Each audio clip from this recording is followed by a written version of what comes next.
प्रियंका वारा ने मुंशीगंज शहीद स्मारक पहुंचकर शहीदों को दी श्रद्धांजलि।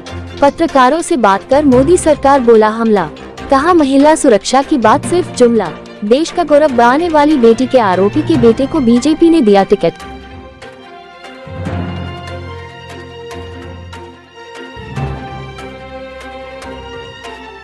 ये बात बहुत स्पष्ट हो गई है। तेलंगाना के चुनाव में ये बात स्पष्ट हो गई। प्रियंका जी, आप परिवार भाजपा की सरकार जो और उनके नेता जो है महिलाओं के पक्ष में कभी खड़े नहीं, क्योंकि जब वो महिला ओलंपिक के मेडल लेके आई तब तो मोदी जी ने उनको घर बुला के उनके साथ चाय पी और उनके साथ फोटो खिंचवा दी और ये कह भी दी, पूरी मीडिया ने, आप सब ने कहा कि मोदी जी है तो मुमकिन है।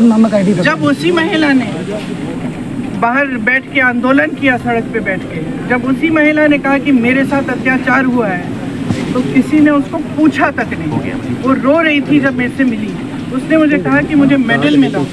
मैंने सोचा था कि अगर मैं बैठूंगी तो कम से कम मेरी सुनवाई होगी, कोई तो सुनेगा, लेकिन सरकार में किसी ने नहीं सुना। और आज ये परिस्थिति है कि उनके बेटे को टिकट मिल गया है चुनाव में। तो ये स्पष्ट हो गया है कि महिलाओं के अत्याचार की बात, महिलाओं के आरक्षण की बात, ये सब चीजें जो जब ये लोग कहते हैं कि हम खड़े हैं महिलाओं के लिए या हम आरक्षण दिलवा रहे हैं, तो ये सब चुनावी, उनके लिए चुनावी। आप जब परिवार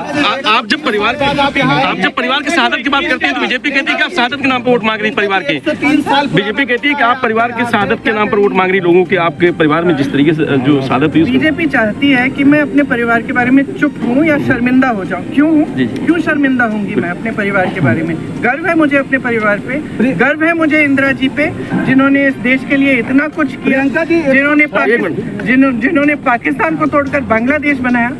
गर्व है मुझे इंदिरा जी पर कि उनकी शहादत हुई इस देश के लिए।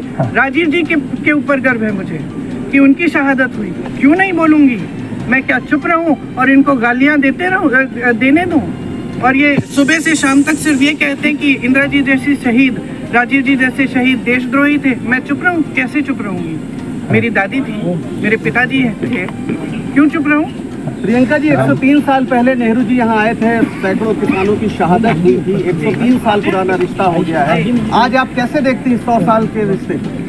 देखिए, मैं बार बार ये अपने भाषणों में भी कहती हूँ कि बाहर से ऐसे लगता है और आप लोग खूब इस बात को कहते हैं कि ये परिवारवाद है और गांधी परिवार है तो यहाँ पे कोई भी वोट दे देगा गांधी परिवार के नाम। आपने अभी कहा शहादत के नाम। मेरा तो इसका एकदम विपरीत मेरी सोच है।